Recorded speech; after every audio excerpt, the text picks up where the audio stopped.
बच्चों नमस्ते കഴിഞ്ഞ ക്ലാസ്സിൽ നമ്മൾ എന്തൊക്കെയാ പഠിച്ചത് ഓർമ്മിച്ച് പറഞ്ഞേ पिछले क्लास में हमने क्या क्या पढ़े थे याद करके बताइए हाँ पहले एक कविता पढ़ी अच्छा कविता का नाम क्या है हाँ बताइए कविता का नाम हाँ हताशा से एक व्यक्ति बैठ गया था और कवि का नाम क्या है बताइए आप कवि का नाम हाँ विनोद कुमार शुक्ल अच्छा कविता फिर सुनिए हताशा से एक व्यक्ति बैठ गया था विनोद कुमार शुक्ल हताशा से एक व्यक्ति बैठ गया था व्यक्ति को मैं नहीं जानता था हताशा को जानता था इसलिए मैं उस व्यक्ति के पास गया मैंने हाथ बढ़ाया मेरा हाथ पकड़कर वो खड़ा हुआ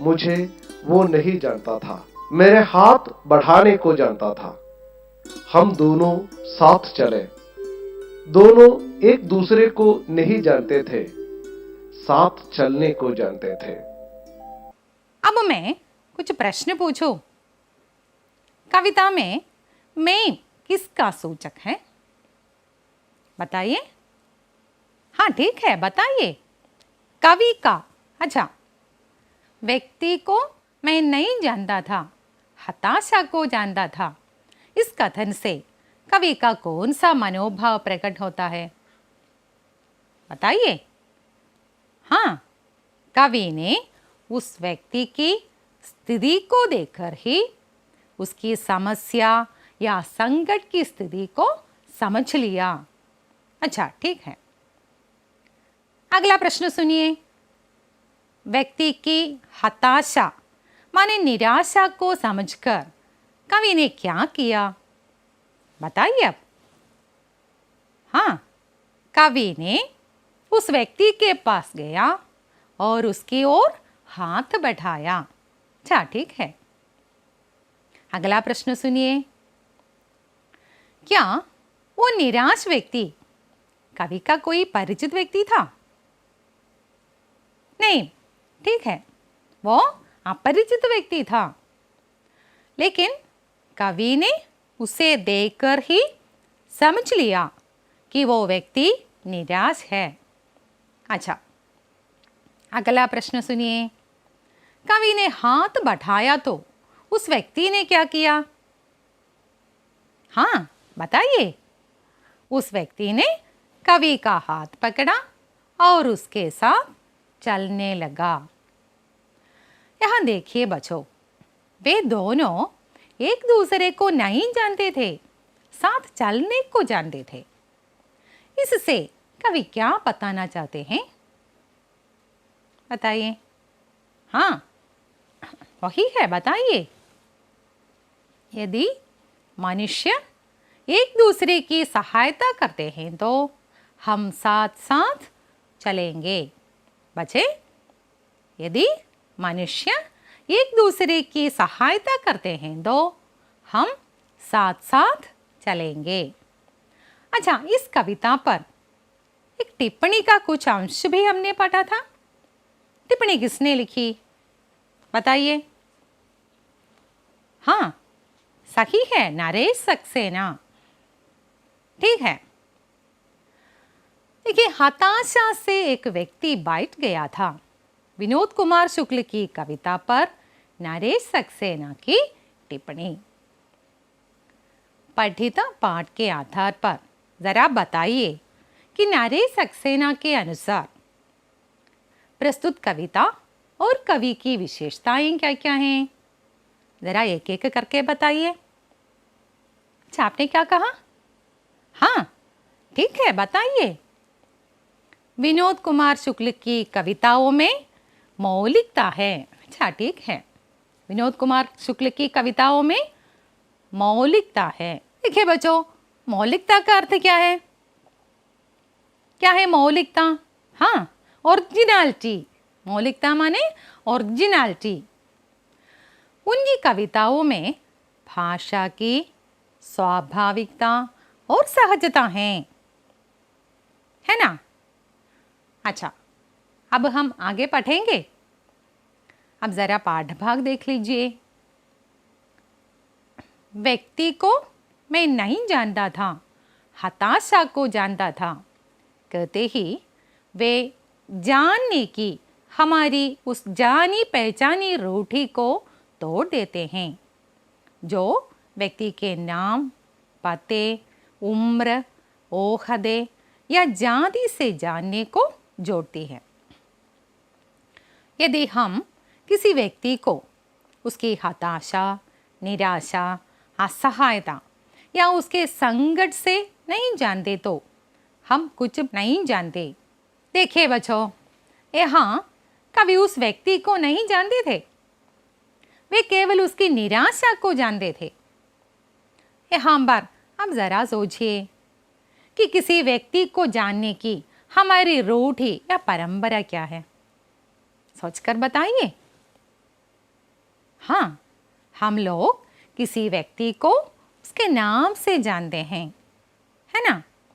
नाम से जानते हैं, कभी उसके पते, उम्र आदि से जानते हैं, कभी ओहदे से भी जानते हैं, ठीक है ना? देखिए बच्चों, ओहदे माने क्या है? ओहदे जानते हो? ओहदा माने पद, पदवी, पोजीशन। कभी कभी व्यक्ति उसकी जाति से भी जाना जाता है। तो बच्चों, एक व्यक्ति को जानने की परंपरागत तरीका क्या क्या है? मनुष्य प्रायः नाम, पता, उम्र, ओहदा, जाति आदि के आधार पर एक दूसरे को जानते हैं। यही रूढ़ी या परंपरागत तरीका है। अब बताइए, कवि यहाँ व्यक्ति को जानने की रूढ़ी या परंपरागत तरीके को कैसे तोड़ देते हैं? देखिए बच्चों, यहाँ रूढ़ी का अर्थ क्या है? क्या है रूढ़ी? जरा पाठ्य पुस्तक का शब्दकोश देखिए। रूढ़ी बहुत दिनों से चली आई हुई प्रथा माने പാരമ്പര്യം, ട്രഡിഷൻ. കുഞ്ഞുങ്ങളെ, സാധാരണ രീതിയിൽ സമൂഹത്തിൽ ഒരു വ്യക്തിയെ തിരിച്ചറിയുന്ന പരമ്പരാഗതമായൊരു രീതിയുണ്ട്. എന്തൊക്കെയാ? എങ്ങനെയാ നമ്മളൊരു വ്യക്തിയെ തിരിച്ചറിയുന്നത്? പേര് പറയും, അയാളുടെ വിലാസം പറയും, വയസ്സ് പറയും, പദവി എന്താണെന്ന് പറയും, ജാതി എന്താണെന്നൊക്കെ പറയും. ഇങ്ങനെയൊക്കെയാണല്ലേ ഒരാളിനെ തിരിച്ചറിയുക. എന്നാൽ ഇതാണോ ശരിയായ രീതി? ആണോ? ഒരു മനുഷ്യനെ നമ്മൾ എങ്ങനെയാണ് തിരിച്ചറിയേണ്ടത്? നിങ്ങളൊന്ന് ആലോചിച്ച് നോക്കിയേ. कवि के अनुसार हमें किसी व्यक्ति को उसकी हताशा, निराशा, असहायता या उसके संकट से जानना चाहिए. देखिए बच्चों, कवि के अनुसार किसी व्यक्ति को उसकी हताशा, निराशा, असहायता या उसके संकट से जानना चाहिए. यहाँ कवि का कथन कितना सही है. देखिए बच्चों, कवि के अनुसार जानने का मतलब है कि एक दूसरे की असलियत को समझना, एक दूसरे की असलियत को समझना और आवश्यकता के अनुसार सहायता करना. इसका अर्थ क्या है बताइए? हाँ, यदि हम किसी व्यक्ति को उसकी निराशा या असहायता से नहीं जानते तो हम कुछ नहीं जानते। तो बच्चों, इस कविता का संदेश जरा अपने शब्दों में बताइए। कौन बताएंगे? कौन बताएंगे? हाँ बताइए। हाँ वही है, देख लीजिए बच्चों। किसी के दुख में संवेदना के साथ मदद करना, मनुष्य को मनुष्य की तरह जानना। आप पाठ्य पुस्तक का ये प्रश्न देखिए। जानना शब्द की लेखक की व्याख्या से आप कहाँ तक सहमत हैं? देखिए बच्चों, इस प्रश्न का उत्तर लिखने से पहले जरा मेरे इस प्रश्न का उत्तर बताइए। बच्चों, मान लें कि सड़क पर किसी अपरिचित व्यक्ति को आपने घायल पड़े देखा, आप क्या करेंगे? क्या आप ऐसा कहेंगे कि उसे हम नहीं जानते और चुपचाप चले जाएंगे? क्या करेंगे? കുഞ്ഞുങ്ങളെ, റോഡിൽ മുറിവേറ്റ് കിടക്കുന്ന ഒരു അപരിചിതനെ നിങ്ങൾ കാണുകയാണ്, എന്ത് ചെയ്യും നമ്മൾ? देखिए प्रश्न एक बार फिर देखिए। जानना शब्द की लेखक की व्याख्या से आप कहाँ तक सहमत हैं? अब इस प्रश्न का उत्तर जरूर आप लिख सकते हैं, है ना? जरा सोच समझ कर ही लिखना। कोई संदेह हो तो अपनी अध्यापिका से जरूर पूछ लें। लिखकर उन्हें दिखाना न भूलें। കുഞ്ഞുങ്ങളെ, ഈ ചോദ്യത്തിന് ഉത്തരം എഴുതി നിങ്ങളുടെ ടീച്ചറിനെ കാണിക്കാൻ മറക്കരുത് കേട്ടോ। प्रश्न एक बार फिर देखिए। जानना शब्द की लेखक की व्याख्या से आप कहाँ तक सहमत हैं? आगे हम पाठभाग देख लें। पन्ना संख्या 16 देखिए। वो मुझे नहीं जानता था, हाथ बढ़ाने को जानता था। हम एक दूसरे को नहीं जानते थे, साथ साथ चलना जानते थे। ये नहीं जानना और जानना कविता में किसी लोकगीत के स्थाई की तरह बार बार लौटता है। काव्य शिल्प क्या है? इस पर हमने पिछले क्लास में थोड़ी चर्चा की है, याद है ना? क्या है काव्य शिल्प? हाँ बताइए। प्रत्येक लेखक की अपनी अभिव्यक्ति शैली होती है। वे शब्दों को एक निश्चित क्रम में रख लेते हैं। किसके लिए? हाँ, उनकी प्रभाव क्षमता बढ़ाने के लिए, अधिकाधिक असर या प्रभाव डालने के लिए। ठीक है ना? देखिए बच्चों, काव्य से संबंधित एक और शब्द का प्रयोग हुआ है, देख लिया है ना? क्या है? हाँ बताइए। हाँ, वही लोकगीत में कुछ शब्द स्थायी रूप में आते हैं। क्या है स्थायी? बता सकते हो? स्थायी का मतलब क्या है? उदाहरण के लिए मलयालम का ये लोकगीत सुने।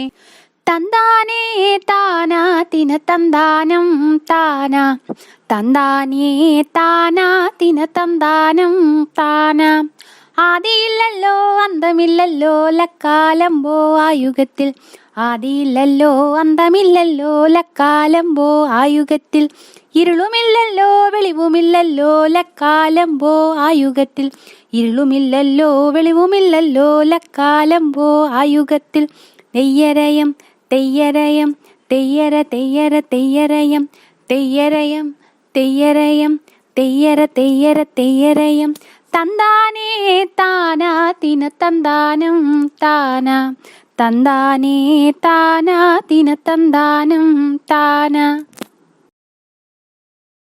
देखिए, इस लोकगीत में कौन से शब्द बार बार आते हैं? बताइए। हाँ हाँ, तंदाने ताना तिन तंदानम ताना। हाँ वही है। ऐसे शब्दों को क्या कहते हैं? स्थायी कहते हैं। तो स्थायी क्या है बताइए?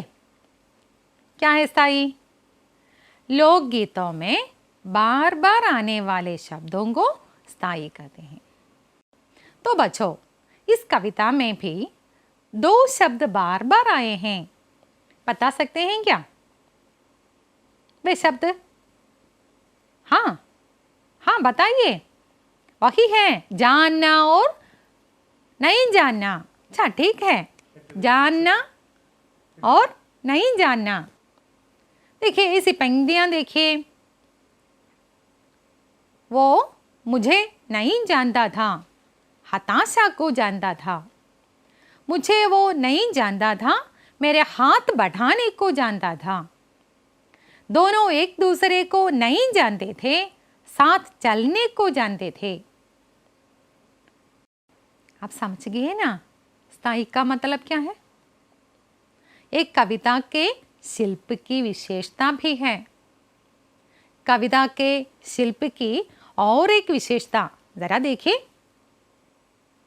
गद्य में लिखी हुई किसी कविता में लिरिकल या गीतात्मकता का बोध इस खूबी के साथ हिंदी की किस कविता में आया है याद नहीं आ रहा है।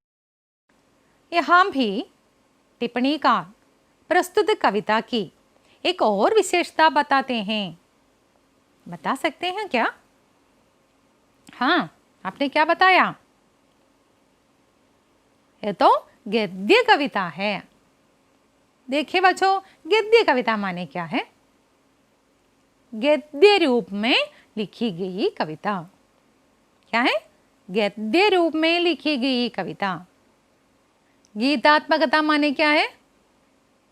हाँ बताइए। गाने योग्य पंक्तियां, गानात्मकता। गीतात्मकता माने गाने योग्य पंक्तियां, गानात्मकता। तो इस कविता के शिल्प की एक और विशेषता क्या है? यह गद्य कविता है, फिर भी इसमें गीतात्मकता है। आगे टिप्पणीकार प्रस्तुत कविता की तुलना किसी गजल से भी करते हैं। गजल का नाम सुना है ना? ये गजल क्या है? सुना है? हाँ, ये तो एक प्रकार की कविता है। इसमें गाने योग्य पंक्तियां होती हैं। कुछ पंक्तियां बार बार गाने से सुनने वाले उन्हें जल्दी ही याद करते हैं। ठीक है ना? हाँ, കുഞ്ഞുങ്ങളെ ഗസൽ കേൾക്കാൻ എല്ലാവർക്കും ഇഷ്ടമല്ലേ? അതിൽ ആവർത്തിച്ചു വരുന്ന ചില വരികൾ നമ്മൾ അറിയാതെ മനപ്പാഠമാക്കാറില്ലേ? നമ്മളത് ഏറ്റുചൊല്ലാറില്ലേ? आप लोग पंकज उधास, जगजीत सिंह आदि लोगों के नाम कहीं सुने हैं? वे प्रसिद्ध गजल गायक हैं। तो टिप्पणीकार प्रस्तुत कविता की एक और विशेषता बताते हैं। किसी गजल की कुछ पंक्तियों का अंतिम शब्द सुनने वाले याद करते हैं, उसी प्रकार प्रस्तुत कविता में भी सुनने वाले जानते थे शब्द को याद करते हैं। अब बच्चों, आपके सामने पाठ्य पुस्तक का यह प्रश्न रख देती हूँ। जरा देखिए। कविता के शिल्प पक्ष पर लेखक के निरीक्षण क्या क्या हैं? एक एक करके बताइए। हाँ बताइए आप। कविता में जानना शब्द का प्रयोग बार बार हुआ है। ये तो किसी लोकगीत के समान है। ये तो गजल की कुछ पंक्तियों के अंतिम शब्द के समान है। इस गद्य कविता में गीतात्मकता भी है। अब प्रश्न एक बार फिर देखिए। कविता के शिल्प पक्ष पर लेखक के निरीक्षण क्या क्या हैं? अब आप इस प्रश्न का उत्तर आराम से लिखिए, अपने अध्यापिका को जरूर दिखाएं। കുഞ്ഞുങ്ങളെ ഈ ചോദ്യത്തിന് ഉത്തരം എഴുതി നോക്കുക. ചോദ്യം ഒരിക്കൽ കൂടി നോക്കണം. कविता के शिल्प पक्ष पर लेखक के निरीक्षण क्या क्या हैं। अब हम प्रस्तुत टिप्पणी के अंतिम भाग की ओर चलें। जरा देखिए, कविता का संदेश है कि दो मनुष्यों के बीच मनुष्यता का एहसास यानी मानवीय संवेदना होना जरूरी है, जानकारियाം जरूरी नहीं है। കുഞ്ഞുങ്ങളെ, മനുഷ്യനും മനുഷ്യനും തമ്മിൽ മാനുഷികമായ വികാരങ്ങളാണ് വേണ്ടത്. വ്യക്തിപരമായ ചിന്തകൾ അതിനാവശ്യമുണ്ടോ? ഇല്ല. അതായത് മനുഷ്യനെ മനുഷ്യനായി തിരിച്ചറിയുക, മനുഷ്യനെ മനുഷ്യനെ പോലെ തിരിച്ചറിയുക. कविता के संदेश के बारे में टिप्पणीकार क्या बताते हैं? बता सकते हैं? हाँ, मनुष्य को मनुष्य की तरह जानना अच्छा ठीक है। मनुष्य को मनुष्य की तरह जानने के लिए व्यक्तिगत जानकारियाँ जैसे नाम, हाँ, पते, हाँ बताइए, पद, जाति आदि की ज़रूरत नहीं है। कविता की विशेषता यह भी है कि कविता का संदेश दो पात्रों के बीच स्वाभाविक रूप से व्यक्त किया गया है. കുഞ്ഞുങ്ങളെ, ഈ കവിതയ്ക്ക് മറ്റൊരു പ്രത്യേകത കൂടിയുണ്ട്. എന്താണത്? രണ്ട് വ്യക്തികളിലൂടെയാണ് കവി ഈ കവിതയുടെ സന്ദേശം നമ്മളിലേക്ക് എത്തിക്കുന്നത്. अब बच्चों घर में बैठकर कविता और टिप्पणी बार बार पढ़ें. कहीं कोई संदेह हो तो अपनी अध्यापिका से पूछना न भूलें. अब हम इस टिप्पणी के आधार पर इस कार्यपत्रिका यानी वर्कशीट की पूर्ति करें. देखिए वर्कशीट, जानने के रूढ़िग्रस्त आधार क्या क्या हैं, जानने के असली आधार क्या क्या हैं. इसकी पूर्ति सोच समझ कर करें और अध्यापिका को दिखाएं. वर्कशीट की पूर्ति का एक उदाहरण मैं बताऊंगी, जरा देखिए. जानने के रूढ़िग्रस्त आधार, देखिए नाम से जानना. जानने के असली आधार, किसी के दुख को जानना. വർക്ക്ഷീറ്റ് പൂർത്തിയാക്കി ടീച്ചറെ കാണിക്കാൻ മറക്കരുത് കേട്ടോ. मनुष्य को जानने का असली आधार क्या है, इसके लिए एक उदाहरण भी बताऊं. देखिए, जानते हो इसे? नहीं जानते हो? यह विष्णु कुमार है. केरल में करीब 100 साल के बाद आई बाढ़ से लाखों लोग संकट में पड़ गए. मध्य प्रदेश से केरल आकर कंबल और चादर बेचने वाले विष्णु कुमार ने अपने पास के कंबल और चादर संकट में पड़े लोगों को देने का निश्चय किया. इस तरह के कितने ही लोगों के उदाहरण हमारे सामने हैं.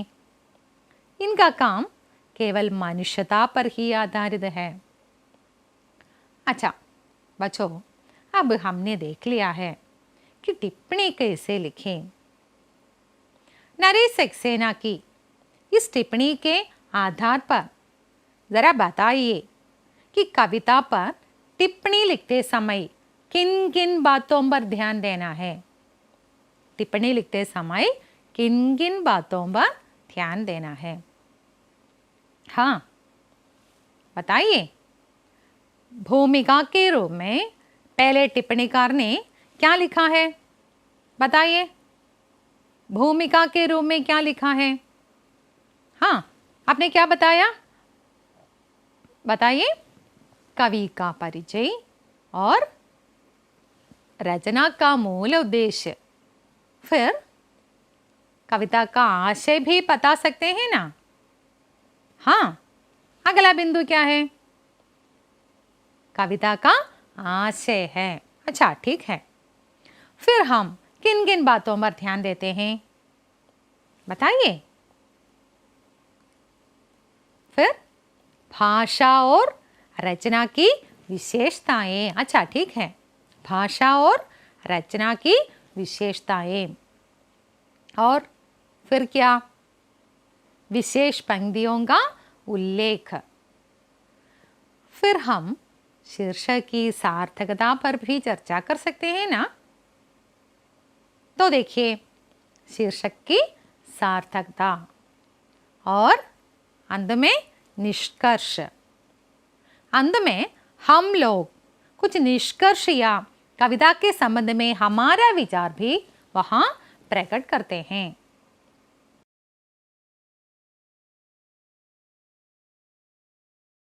अब आप यह प्रश्न देखिए, कविता के संबंध में आपका विचार क्या है? यह प्रश्न देखिए, व्यक्ति को न जानने पर भी कवि ने उसकी मदद के लिए हाथ बढ़ाया। इससे हमें कौन सा സന്ദേശ मिलता है? കുഞ്ഞുങ്ങളെ, പ്രളയകാലത്തെ വിഷ്ണുകുമാറിൻ്റെ സന്മനസ്സിനെ കുറിച്ച് നിങ്ങൾ കണ്ടതല്ലേ? കമ്പിളി വിറ്റ് ഉപജീവനം നടത്തുന്ന വിഷ്ണുകുമാറിൻ്റെ സന്മനസ്. അയാൾ കേരളീയനല്ല, മധ്യപ്രദേശുകാരനാണ്. കേരളത്തിലുണ്ടായ വെള്ളപ്പൊക്കത്തിൽ ദുരിതമനുഭവിക്കുന്നവരെ കണ്ട് അയാൾ അവരുടെ പേരോ സ്ഥലമോ ജാതിയോ പദവിയോ ഒന്നും ചോദിച്ചില്ല. തൻ്റെ കയ്യിലുണ്ടായിരുന്ന കമ്പിളി പുതപ്പുകൾ വിൽക്കാൻ വേണ്ടി കൊണ്ടുവന്ന, തൻ്റെ ഉപജീവനത്തിന് വേണ്ടി കൊണ്ടുവന്ന ആ കമ്പിളി പുതപ്പുകൾ നൽകി അദ്ദേഹം മാതൃകയായി. ഈ ഉദാഹരണം നമ്മുടെ പാഠഭാഗത്ത് നൽകിയിട്ടുണ്ട്. വായിച്ചു നോക്കുമല്ലോ കുഞ്ഞുങ്ങളെ. അപ്പോൾ ഈ കവിത എത്ര സന്ദർഭോചിതമാണെന്ന് നോക്കിയേ. तो आप पाठ्यपुस्तक का ये प्रश्न देखिए. कविता पर टिप्पणी लिखते समय किन किन बातों पर ध्यान देना है? नरेश सक्सेना की टिप्पणी के आधार पर लिखिए. अब आप इस प्रश्न का उत्तर लिख सकते हैं, ज़रूर लिख सकते हैं. ഈ ചോദ്യത്തിന് ഉത്തരം എഴുതി നിങ്ങളുടെ ടീച്ചറിനെ കാണിക്കാൻ മറക്കരുത്. तो बच्चों, आज का क्लास यहीं समाप्त होता है. धन्यवाद.